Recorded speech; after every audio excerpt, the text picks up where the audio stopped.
Truth Unveiled here, and today I have some very important stuff to share with you. We're going to be talking about Russia and World War III because if you don't think that this is coming to your neck of the woods, it's time to think again because your elite and your world governments are preparing like never before, and that's why we're here at the BBC where it even says Russia deploys nuclear-capable missiles in Kaliningrad.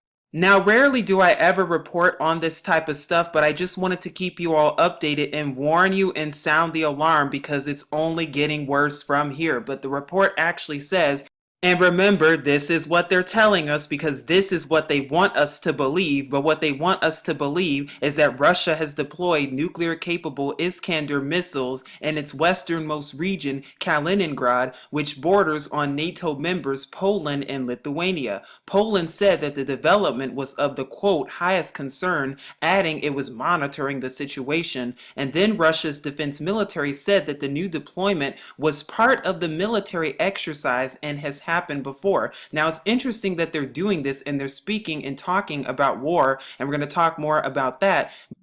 Now, is it a surprise or a coincidence that just this past week, Russia has conducted an exercise of over 40 million people? What exactly are they getting ready for? What exactly are they preparing for? And why are all these countries worldwide preparing like never before, including America? Something to think about indeed. But then it says that the US and NATO have seen disagreements with Russia intensify in recent times, particularly over Syria and the Ukraine. Then it says Kaliningrad is a Russian enclave that's sandwiched between both Poland and Lithuania. And it says that the Iskander system has a range of up to 700 kilometers or 440 miles and could reach the German capital Berlin. Now this gives you an idea and a map of where these missiles have been deployed according to the mainstream media in this region right here between Lithuania and Poland. But Polish defense minister has called Russia's activities, quote, very alarming, and a U.S. intelligence official told Reuters that the move could be to express displeasure at NATO, and NATO is boosting its eastern flank by deploying 4 battalions in Poland, Lithuania, Latvia, and Estonia next year. And we know darn well the real purpose of NATO is what? To push world war, and that's exactly what they're trying to do because there's no reason to go to war whatsoever except to fulfill the plans of the Zionists, which is what? Operation Depopulation. And we see that all of this is just preparation for that ahead of time. Now, Deutsche Weekly also reports on this too, where they say Russia moves nuclear missiles onto NATO's doorstep, and then it says Moscow has said that the Iskander-M missiles were transported to Kaliningrad for a military drill. Lithuania's foreign minister has said that the move seeks to pressure the West into making concessions over Syria and Ukraine. Now, we know that this is just another push for the powers that be who are constantly pushing for World War III, and we even know that the Illuminati card game even talks about World War III, the same card game that just so happened to predict 9/11 ahead of time, but you thought it was a game, didn't you? Not to mention how we're also seeing World War III all of a sudden pop up in mainstream media news outlets as well. What is really going on? What are they really trying to tell us? Is it really a game, or are we the ones living in a fantasy? Just like how Mr. Albert Pike has already warned us as of 1871 that World War III would come about in order to be used to use Islam as a means to push world war, which we're already seeing through the so-called refugee crisis, courtesy George Soros and all those other elite Zionists who are at the very top, who not only funded World War III and are funding this one, but they also contributed to World War II and World War I by funding both sides. Just ask George W. Bush and the Bush family and the Bush administration, and they'll tell you all about that, just like they'll tell you all about who really caused 9/11. And so it's interesting how we're seeing that this stuff was planned well over 100 years ago, and now we're finally seeing it being manifested today. Now, this actual article says that on Friday, the U.S. called for Russia and Syria to be investigated for war crimes for the bombing of the hospitals in Aleppo, Syria. It also accused Moscow of interfering in the U.S. presidential election. That's funny because when has the United States ever been investigated for its war crimes? Because last I checked, out of the 240 years that this America has been a nation, 222 of those years has been dedicated to nothing but war. Huh, very interesting. But then it says that Russia has also increased its military presence along the border with the NATO Baltic states. And this is the most important part because why are they doing that? Conducting a series of war games and training exercises, sometimes involving tens of thousands of troops. Did you hear that? NATO, meanwhile, has agreed to bolster its own military presence along its eastern flank. Do you see what they're about to do? It will deploy 4 additional battalions in Poland, Lithuania, Latvia, and Estonia as of next year. And you're probably wondering, why are they even doing this to begin with? Why even go to war to begin with? Because there really is no reason. Just as I've said, the Zionists are the ones who are funding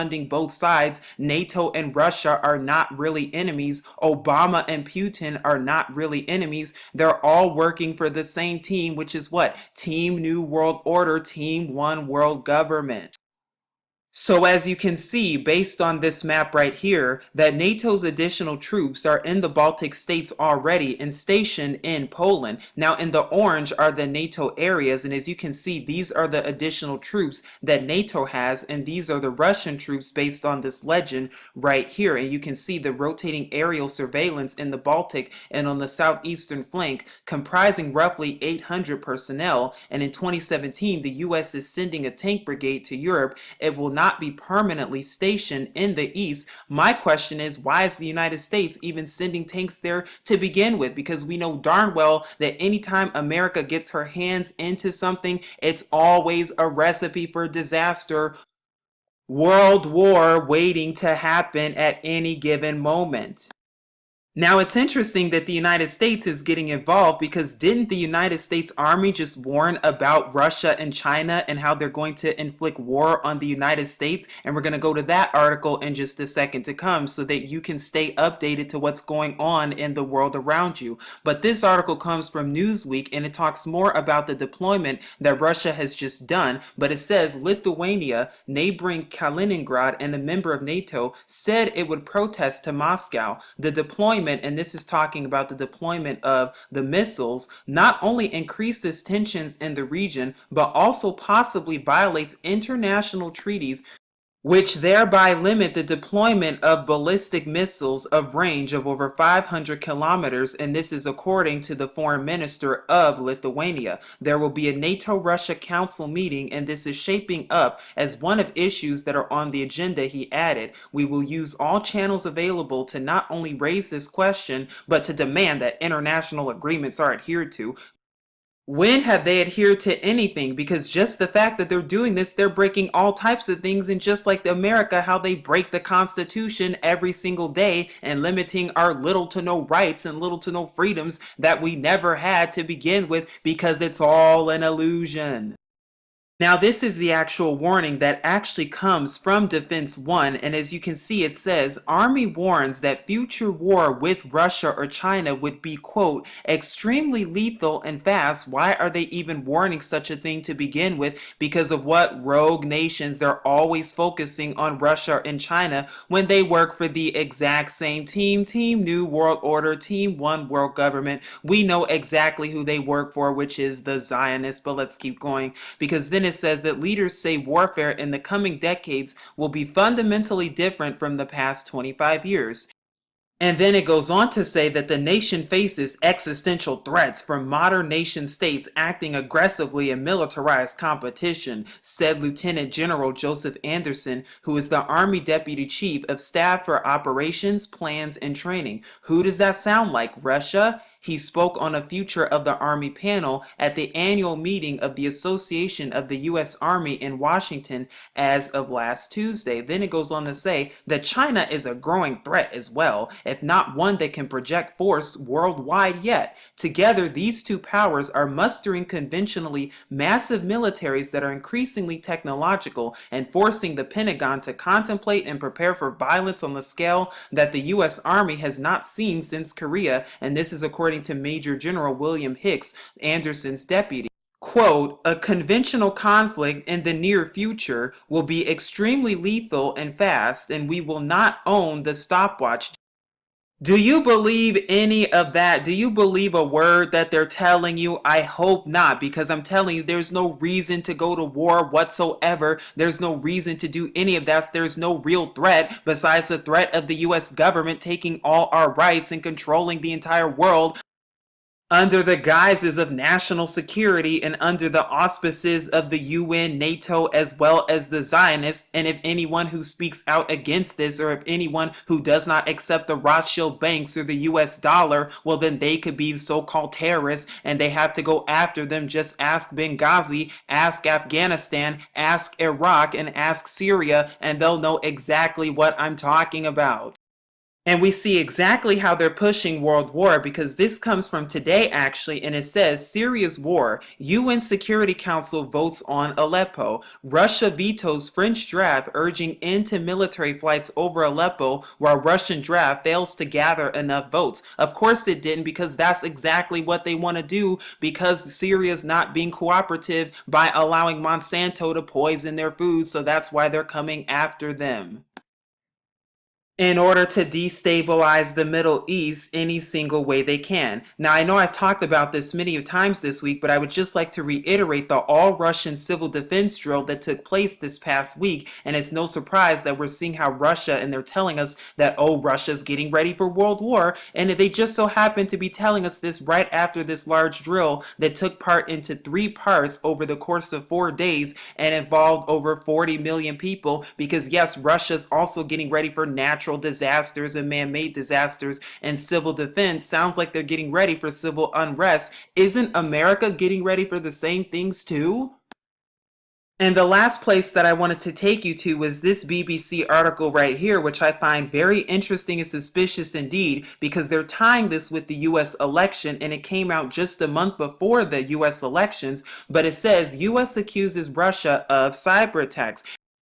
Now just pay attention to the language and notice how the BBC categorizes the so-called cyber attack, how they coincided with the biggest joke of all time known as the presidential elections between Hillary Clinton and Trump. Why are they correlating these two events together? Could it be more propaganda pushed come the EMP, whom they're probably going to blame on China and Russia and then use it as an excuse to start World War III?